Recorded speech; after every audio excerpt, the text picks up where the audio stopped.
Депутат Ринат Зайтов 80% намазхандар алаяқ деп айтты. Оған көптеген имамдар, намазхандар қарсы видео жолдау жасады.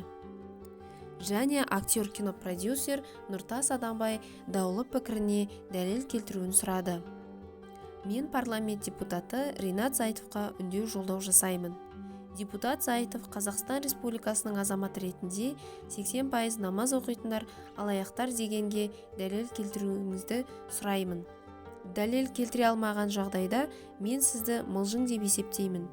Ал парламентте мылжыңдарға орын жоқ.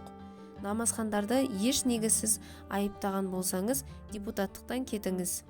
Орныңызды білікті жанға тапсырыңыз. Өз сөзіңізге жауап бере алмайтын адам билікте отырмауы керек. Дәлеліңізді күтемін, дейді.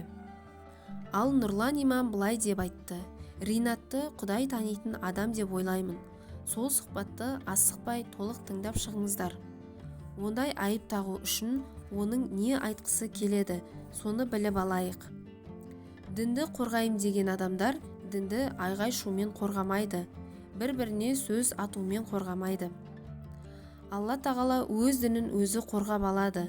Сенсіз де қорғап алады да. Алла тағалам Құранды дінді мен түсіргем, өзім қорғап аламын дейді.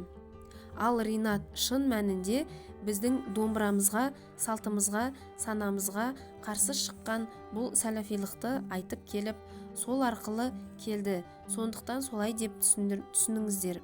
Шын мәнінде сондай проблема бар бізде.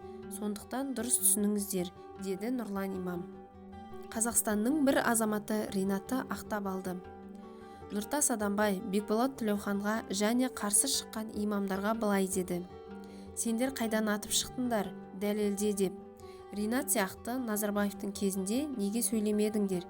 Неге беттеріне шындықты айтпадыңдар? Ринат сияқты болып алыңдар. Халықтың жан айқайын неге айтпадыңдар? Ринат ағамыз өте дұрыс және шындықты айтты. Ринат ағамызды қолдайық, деді.